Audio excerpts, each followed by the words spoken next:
Hey guys, I'm making this video for those of you who are either interested in the digital version of my writing program or have the digital version of my writing program and just need a little bit more instructions. I'm going to go ahead and share my screen so that we can go through it and you can understand how to use it. Okay, oops, let's get that off of there. All right, so to start off with, there are different things in your folder. In the folder, you'll find, this one's for narrative writing, and I have them for sentence structure, paragraph writing, narrative writing, opinion writing, and informative writing. This one is a 3 through 5 version. So in your folder, you're going to find some different things. You're going to find one that says narrative writing, well, whatever type of writing it is, number 1. What that is everything to learn, to take notes, to do a little bit of practice, and to apply. All of that is right in that number 1 file. Also in your folder, you will find teacher notes. So with the teacher notes, you're going to find scripted lesson plans so that you don't have to worry about what to say. You will also find the links to the Google, whether you're using Google or PowerPoint, whatever one you're using, you're going to find that information there. So definitely look at the teacher notes because there's some little tidbits for you and how to use it, and you want to start there. So narrative writing 1, this is when we learn. I'm going to go through this one and then I will tell you what else is in that folder. I don't want to overwhelm you too much because there's lots of good stuff. Okay, so narrative writing 1. The second slide just tells your students, hey, make sure that you slide over a little bit so that you can see the directions and different things that I have on the side. Our table of contents, what I did with the table of contents is to make it very easy for you. All of them are listed. So you have N1, N2, N3. The N stands for narrative. So with opinion, you'll have O1, O2, O3. Informative, you'll have I1, I2, I3. That way you know exactly where you are throughout the whole unit. On top of that, if you own the student mini lesson videos, these go along directly with that. So you can use this to teach and take notes and apply and practice, and you can use the video to actually do the teaching for you. So you decide how you want to use that. You could do the video and then use these anchor charts in here to go back and review it with your students. Or if you're a homeschool parent and you're not used to teaching, just pop in that video and then you can go through this file. Okay, so here's your table of contents, and as you can see, it goes through the writing process. I'm going to start with our very first lesson, and this is elements of narrative writing. What you want to do is, if you are doing this online, you want to make sure that the students can all see your anchor chart. So this is your anchor chart, which there's an anchor chart for every single lesson, and this is what you're teaching from.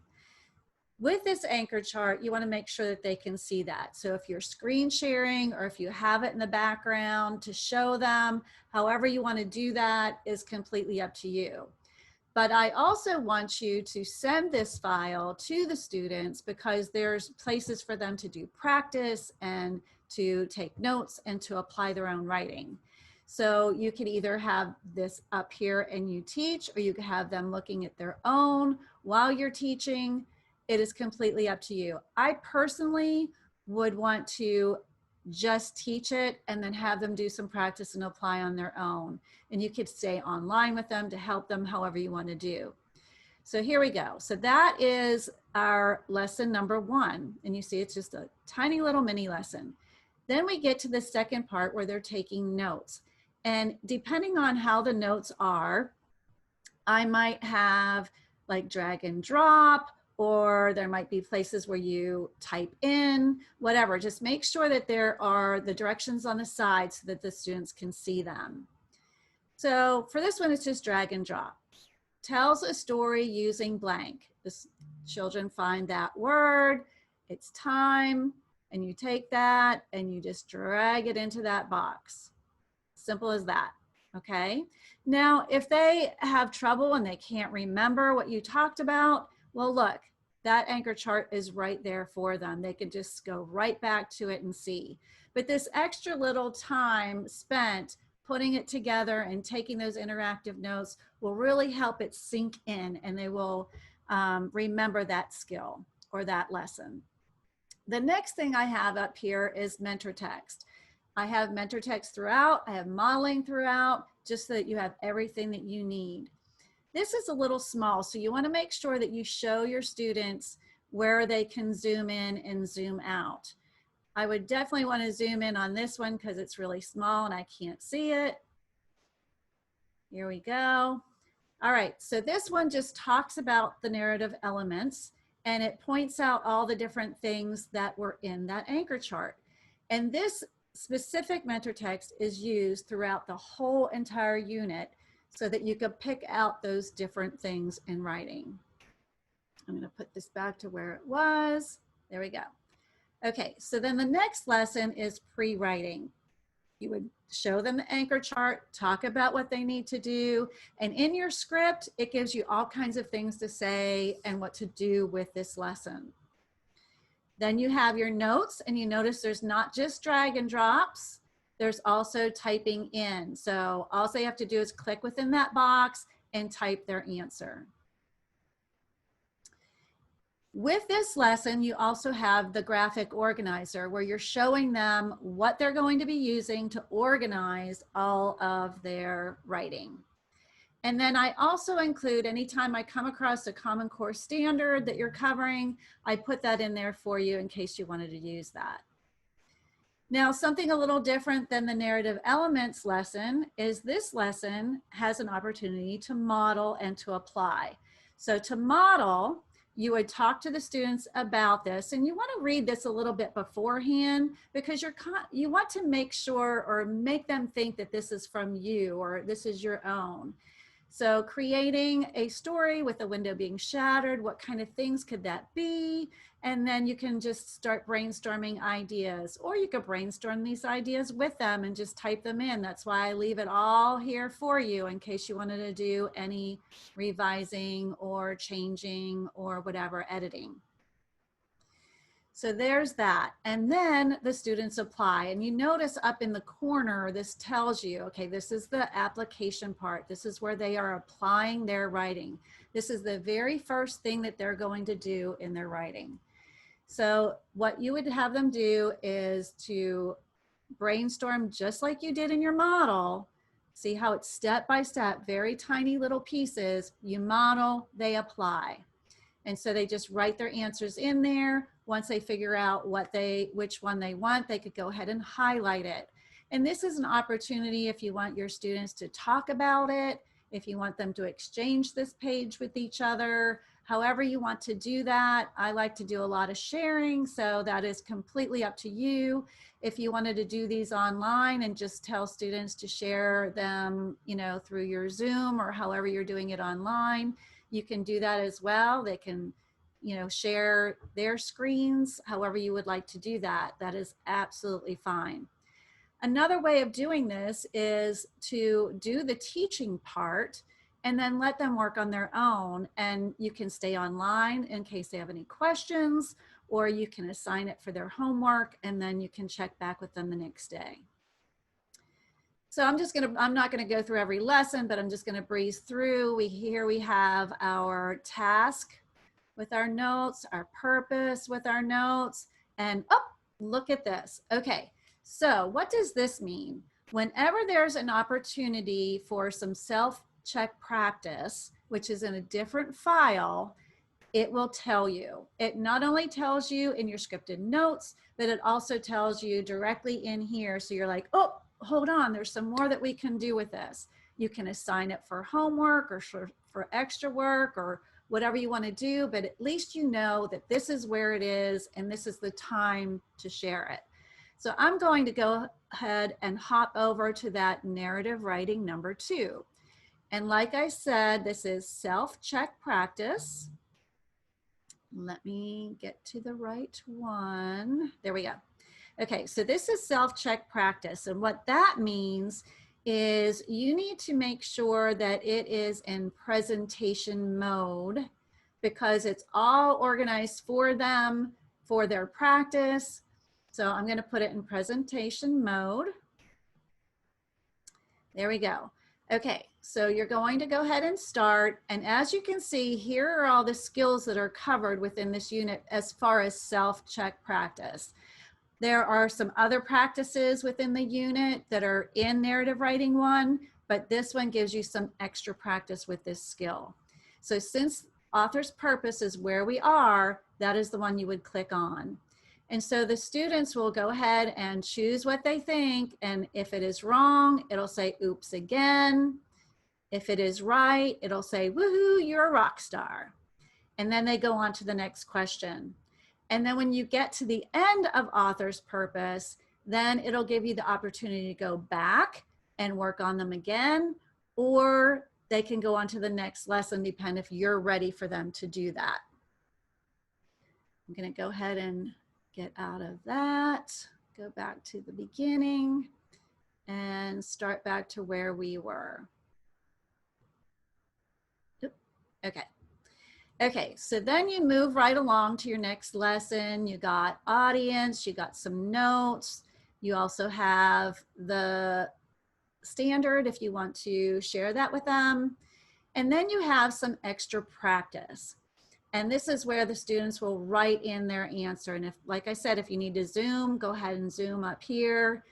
If you want to do the first one with them, that is fine. All the answer keys are in the teacher's notes. Everything that there's a possible answer for, you will have it in the teacher's notes, except for, of course, the self-check that's already there for them, yes or no, whether it's right or wrong. Then we have some modeling, and we were talking about the shattered window, and it just talks about what the task is, what the purpose is, and what the audience is, so that the students know what to do when they have to choose. And so here's how they apply. And in the directions, it tells them to go ahead and type in their answer and then click and highlight. You just click and highlight whatever you think is correct as far as the purpose and the audience. So those are some things that they would do for the apply. Then we move on to our next lesson, and this is N4. We're already on N4. You got your anchor chart that you will teach from. You got your notes, which is some drag and drop and typing. And 5 talks about crafting a plot. Here we go. You would have them fill in each of these boxes and then drag them to the right part of the roller coaster. And all of those, they don't have the modeling with them quite yet. That's just showing them how they're putting it together. But once they get to their applying part, you will have the modeling and the mentor text. So I'm going to move on to the introduction, where you have your anchor chart. And oh, I just noticed there's no number at the top of that. So I'll make sure that that gets fixed right away. Okay, so then we have our notes, we have our standard, and take a look at this. Here is your anchor chart. And since we talked about these different pieces in your introduction, I'm pointing those out in the mentor text. And I blew it up a little bit and just showed the introduction. I didn't show all the other stuff. So that way you can see, hey, these pieces are in that mentor text. And then we go to the modeling, where you are sharing, what you need to put in your introduction, or what you're going to put in your introduction, and then apply. So this is where the students will apply their writing, what they are going to put in their introduction. Next, there is the setting, where they can talk about the different sense words and what they are finding in the setting in their story. And then you get to that graphic organizer that we shared earlier. And here you put it directly into that graphic organizer. This is the model. This is what we took from our modeling earlier with the introduction, and we're putting it into the graphic organizer. And guess what? They get to do the same. So here's the apply part where they just click on this box and they write their introduction. And I tell the students they don't have to worry about, you know, complete sentences or spelling or any of that, because we get to that part. We get to the editing and revising and all kinds of stuff. So I just want them to get their ideas into the graphic organizer. All right, so moving right along, I'm just gonna go through these so that you can see. Here's the body. There's more talk about the body. There's talks about suspense and climax. You got a little practice there. Some more modeling. See how we put all the body in there and then they get to do the same. We talk about character traits. They get to do some things with character traits. I model what I do with my characters. They get to do the same with theirs. We got a little mentor text in there, and the original mentor text talks about the changes in the character in our story. And then there you go again. You have self-check practice where you can go back here and you have your character traits. So when you put it in presentation mode, you would just click on the character traits and work on that. All right, I'm gonna go back to narrative 1 and just skip on through. Okay, so here's character trait practice. There's dialogue notes, there's mentor text, there's dialogue practice, there's more dialogue practice. You have some modeling, and then they get to apply. And then the same with a conclusion. You have all of that. Here's your conclusion into mentor text, modeling, apply. And then you put your whole graphic organizer together. So they have it all together in one spot. Okay, then you go on to the rough draft. And you're taking notes about it, talking about some writing goals, writing down some writing goals. And I just point out that our model rough draft does have some mistakes. And if you need to zoom in, this is what you do when you're sharing that with the students. And then they get to apply. They just need to click right in and start to apply. And of course, they can scroll back to their graphic organizer or print out the graphic organizer and have it next to them, whatever works best for your class. And then we go into the revising stage. And I always tell the students, you know, there's so much more to your writing. It's not just finishing up with that rough draft. And we all know that, but we have to point it out. Okay, so with this, you got your anchor chart, you got your notes, you got your standards. There's that reminder that there's going to be some typos. I did it on purpose so that we can find them later. And then we talk about the different parts of Dare to Revise, and I show them how to delete information that's not needed. I tell them to go back and apply that, go back and delete. Then we go into add, we talk about transition words, we take our notes, we see our standards, we get some ideas, word lists, we get some mentor text, more mentor text, and then there's also some transition words with your self-practice. Next, they get to practice here as well. There's some self-check practice, and then there's this practice.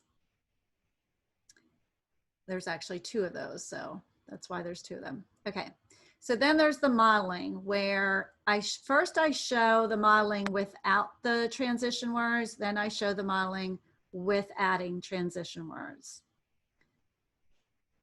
And then they get to apply. So they go back to their rough draft and they apply. Same with rearrange. I show them how to rearrange. They go and do that in their story. And then we have exchange. So there's several things with exchange. We have Rockin beginnings, where we got some practice with that. We got the modeling, we got the apply, and then we got some $1 million words. This is all kind of the same thing. You're teaching, you're modeling, you have your mentor text. There's some self-check practice for $1 million words so that they could put some better words in their story. Here's an example of putting it together with your sentences. Oops. And then they get to practice some more. There's some mentor text, some more mentor text. And then there's the modeling. And like I said, the first part of the modeling, I do not add it. The second part of modeling, I do. And now they get to apply. They need to think of some ways that they can add these faves to their writing. And then they go back and add it. We have a variety of sentences, which we do the same thing. Jam and conclusion, same thing.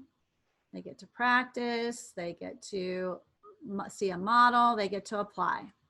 And same with the title when they go to put their title in. Next is cups. And I want to tell you a little bit about the cups. Yes, we have the cups here, but we also have it in a separate file because I have a whole separate file that has self-check, it has a Google quiz, and all of that, because it can be used in any type of writing. What I include in the narrative one is we have the rules and that kind of, and we're taking notes on and that kind of thing. And we do have a little bit of practice to go along with it. There's a self-check practice in the cups. So you wouldn't go to the narrative writing 2, you would go to the cups self-check practice. So here's our practice, our other practice. Then we have our model, and then it tells them to apply. But I wanted to point out, you have your narrative writing 2 that is self-check practice, and then you have your cups self-check practice that is separate, because you can use that with any type of writing. It's not specific to narrative. Okay. And then you go through the usage. You got your rules, you got your notes. You have some practice, you have self-check practice, you have regular practice, modeling, and it tells you to apply. Same with punctuation, same with spelling. Okay, then there's an assessment. It tells you there's assessment in Google quizzes. And there's also an assessment here, but it's the same thing. It has the same types of thing in it. This is in case like you're on PowerPoint and you do not have access to Google, you would use this. All the other practices in narrative writing 1 though, are different in the self-check. It is not the same. This is the only thing that is very similar. It uses a lot of the same words and everything in the quiz. So there's just one quiz, don't think that there's 2. Then we talk about peer reflection. And even if you're on distance learning, I think peer reflection is a good step to take in your writing process, because you want students to get some ideas from their peers. So you might want to have them exchange their papers, you know, in your Google Classroom or through email or however you would like to do that.